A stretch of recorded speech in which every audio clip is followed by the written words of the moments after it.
What's up, you guys? UFO Proof here, and today we're going to be discussing UFOs and the power of chi. Sing crackers. No, I'm just joking.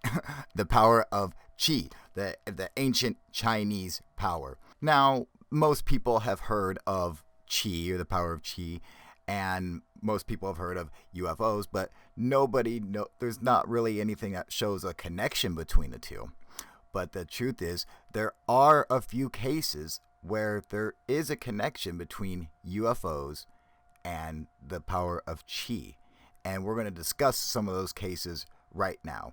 And we're going to start with this first gentleman, Valery Levinenko. I believe I fucked that name up completely, but what can you say? You know I'm terrible with names, you guys. So watch what this guy can do, okay? Now, this taser here is outlawed now. It's illegal now. Back in the day, it wasn't, and of course you could still get it, I think, in Russia. That's what he's using. It can kill a person if you hit him in the heart with it, especially the neck. You know, that instantly knocks people out, but this guy takes it, no problem.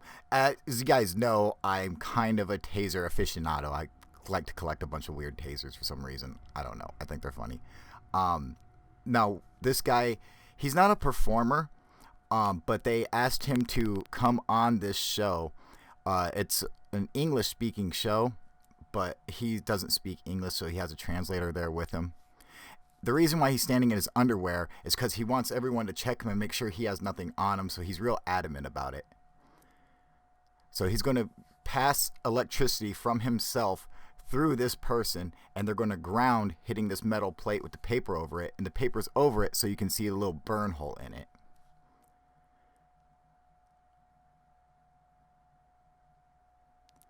This guy really is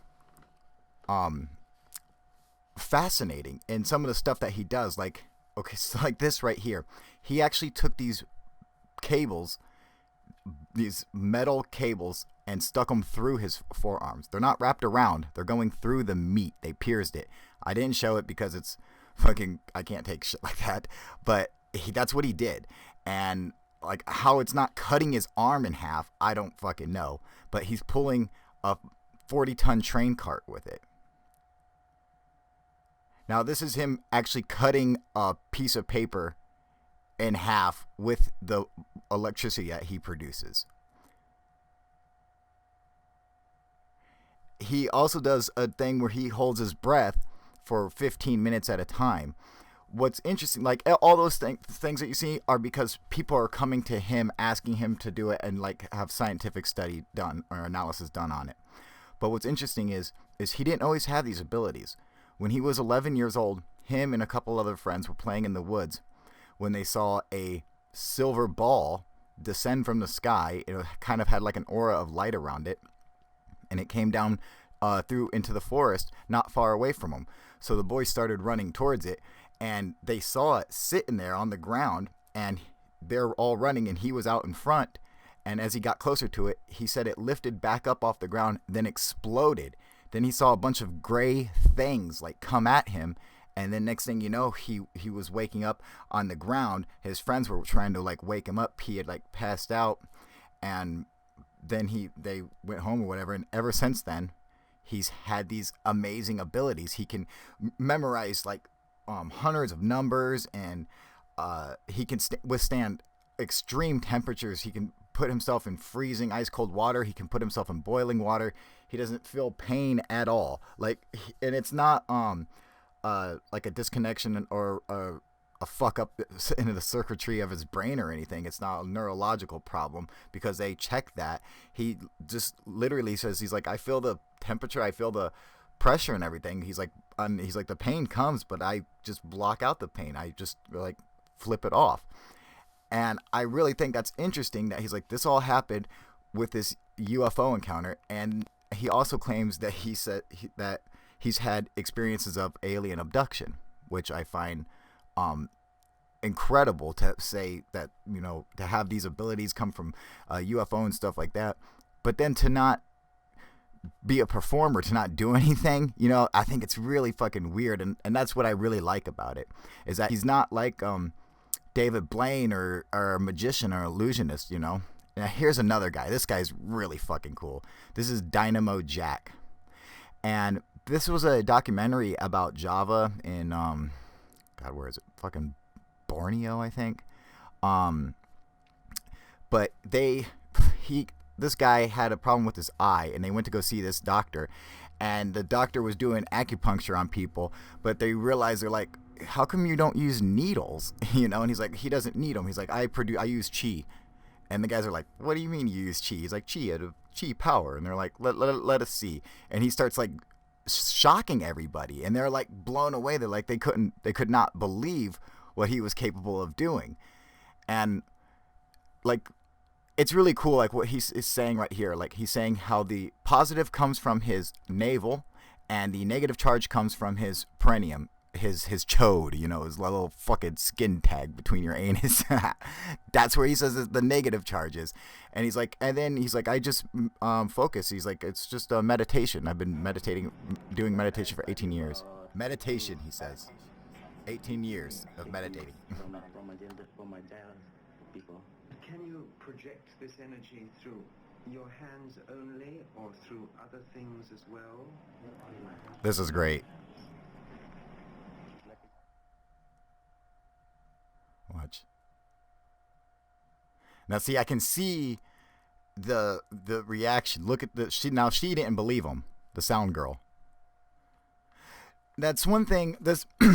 I pride myself on being a good judge of character. That's why I think I do a good job at debunking, because I am a critical thinker when it comes to stuff. So when I put some thought into it and I look at a person and how they react to stuff, or how they're acting, what they're talking about, the subject, the context, everything, I think I have a fairly good sense when it comes to judging character on stuff, and when someone's being honest or dishonest or whatever.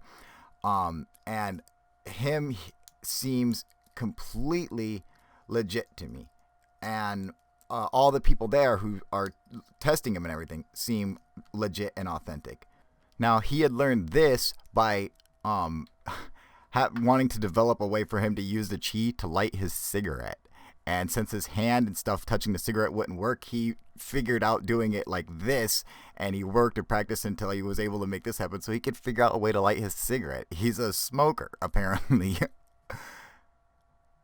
See, he's just like, yeah, you know, whatever. He's not a performer, he's a doctor and stuff. He's like, yeah, you know. It's just totally normal over there in Borneo, I guess. Grounding this patient, my cameraman, Joe, is having to use all his weight to keep contact.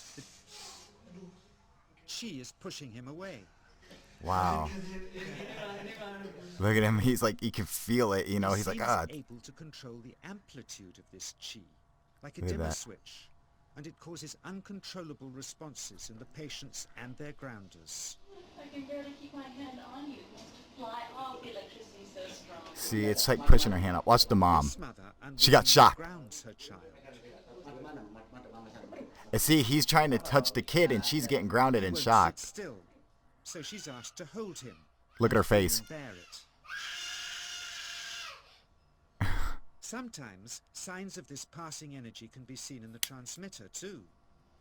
Wow.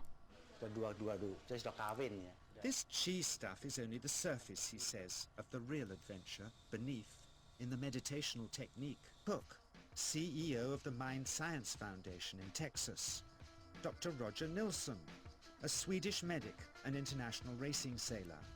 Dr. Greg Simpson, a physicist from New York's Albert Einstein University. Now these guys come to test his ass and be like, we don't believe you. The visitors are confident they'll uncover him as a fraud in no time. No time at all. Greg is the first guinea pig, and he's uncomfortable about showing that he can feel anything at all. Dr. Roger doesn't know what to expect. Watch this. Boom! The doctor's like, whoa, what the fuck? Comes the metal detector, like the They things didn't they use in airports, to see if he has any concealed metal in his No body. metal, no nothing on him. Then the voltmeter, to try and measure the chi. But how to get it to work? Where's the ground? What settings? DJ suggests that as his negative is his perineum, and his positive is his navel chakra, Perhaps that's where the electrode should be attached. So he attached electrode to his fucking, to his chode and to his belly button. But it's not working. That still didn't work. Still no readings. They're getting shocks off his arm, and now they're on the right settings, but the needle still isn't moving. It's because they weren't grounded. He wasn't grounded himself. It's 1, 2, up. I feel it in my whole body. I feel it at 3, 0.3. I feel it in my legs. Shit. So it's not really electricity, it's Suspecting chi. there's some tricky setup on his premises they can't find, they insist we all go to a randomly chosen hotel room several miles away to see if he can light a light bulb with his fingers. It doesn't ground on the wall. So Greg holds and grounds one wire, while DJ pumps chi through the other. The bulbs are LEDs, light-emitting diodes, which ignite in different colors according to the intensity of current. Yes. On, off, on. Brilliant. Oh, you're blinking. Things were going well. DJ was enjoying it too. How amazing is that? Look at him just lighting up that little light bulb with chi. Is that cool or what? I gotta say, you know, I really think that the guy's being honest there. It just seems straight up to me. But another thing that's really interesting is that dude who, you know, he's 65 years old. I mean, did he look 65 years old? I mean, you know, he looked like he might have been like 40, 45 or something, you know? I mean, like, he looks good. That chi kept his ass nice and fucking young looking, dude. I swear. And he's a smoker. And he's like, oh yeah, I'm fucking healthy as fuck. I'll smoke anytime I want. Don't matter. You know, and that's where, like, he didn't, there's no pride or anything for him to destroy. He's like, oh yeah, it comes from my navel and my chode directly between my balls and my anus. So if you want to take an electrode and go ahead and slap it right there, that's fine. We can give it a shot, sure. He don't give a fuck at all, dude. Alright, you guys, I'm sorry I didn't realize how long this video is going to be, so I actually cut it in half. So this is the end of part 1, and I will post a card up in this video so you can click on it and go straight to video part 2, the second half of this, if you feel like watching it. Alright, you guys, UFO proof, out.